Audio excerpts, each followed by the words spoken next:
Welcome to another Praise in the Morning devotion on the Psalms. Today we're looking at Psalm 31. We're coming straight back into this psalm after a few days break. And this psalm, it's quite a long one. We're going to read it all through. And it's just, as we're reading through, note the shifts and the changes because it's a well-structured psalm. It has a lament at the heart of it, but also either side of it, prayer and praise. And these things are combined and laid out in a way of repeating themselves as it goes through and developing itself as it goes through. The psalm is complex, it's intricate, but it's balanced. Just our lives are intricate, they are complex, but in God we can find balance as well. And this psalm is one that, as it were, helps us to find trust in difficult situations, a balance in a complex and difficult position in life. So I'm going to read it through. Listen out for the echoes that we've already heard from the Psalms previously. Many of them, of the expressions, similar themes that we've heard of the language of the Psalms that have come from before, that keep being repeated and continue to be in this psalm. So Psalm 31, it's written for the director of music, a psalm of David. In you, O Lord, I have taken refuge. Let me never be put to shame. Deliver me in your righteousness. Turn your ear to me.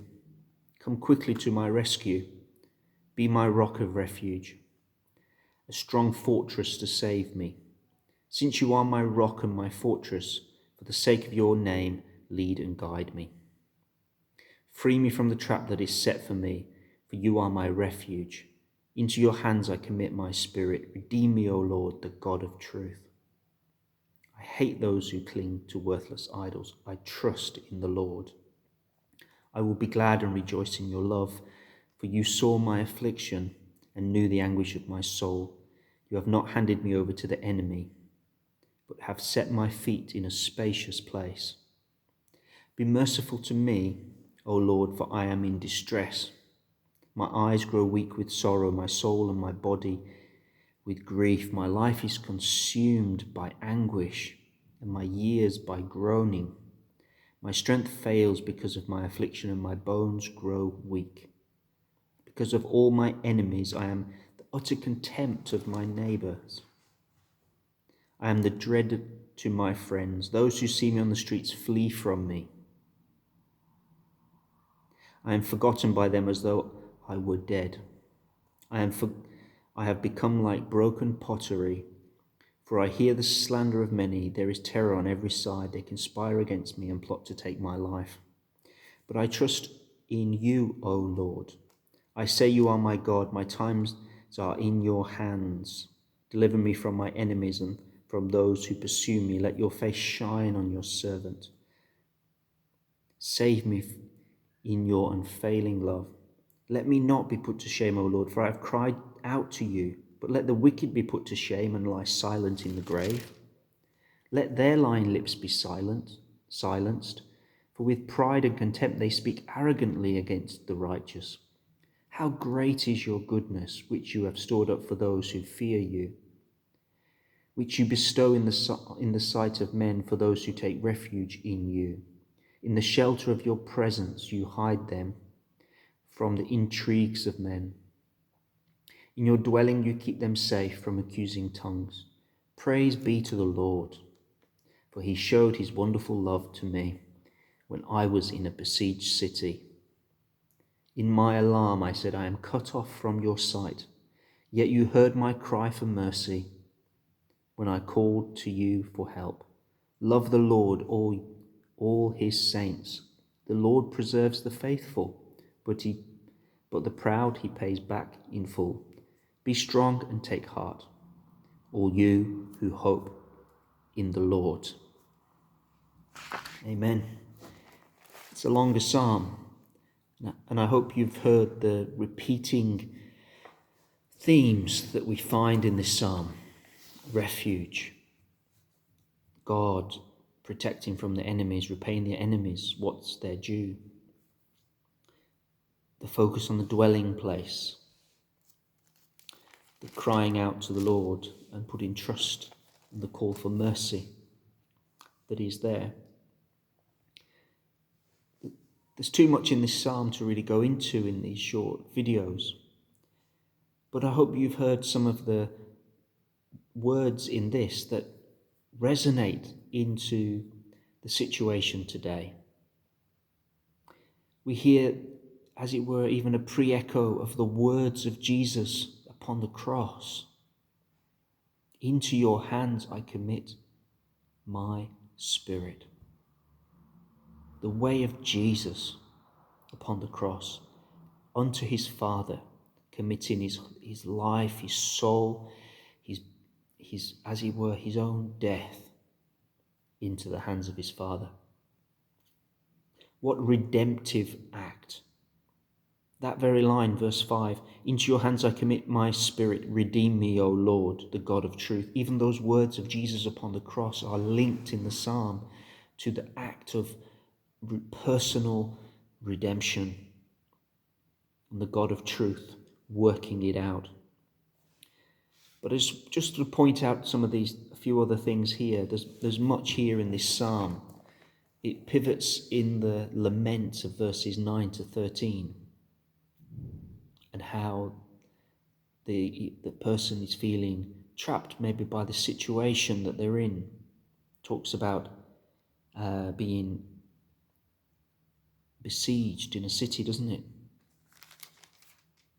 Later on, in verse 21. Think of that in our current situation. In lots towns and countries that are in lockdown, isolation, where we are, as it were, besieged by an unseen enemy. But what does it say? Praise be to the Lord, for he showed his wonderful love to me when I was in a besieged city. Do we trust in the Lord?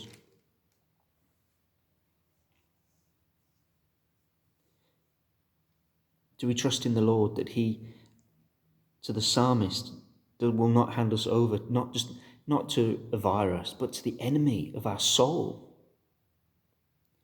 In verse 8, you have not handed me over to the enemy. Our enemy, yes, a virus is an enemy of the human body, but it doesn't have to be the enemy of our soul, of our spirit.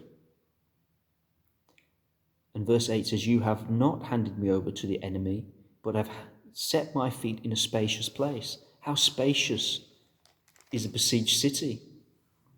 But in that besieged city, the Lord can still be praised, for he has showed his wonderful love to David in that place. In his alarm, his distress, it's easy to cry out. He said in verse 22, in my alarm I said, I am cut off from your sight, yet you heard my cry when I called out. He wasn't cut off at all. Take heart, take hope in the goodness of the Lord, for he keeps us safe in the dwelling of our heart in him. We cannot not just to put our trusts in men or in humanity, because it isn't the great answer to the problem of our human heart. Put our trust in the Lord. He will not put your heart to shame when you walk in his ways of righteousness. Put your trust in him, the rock of refuge.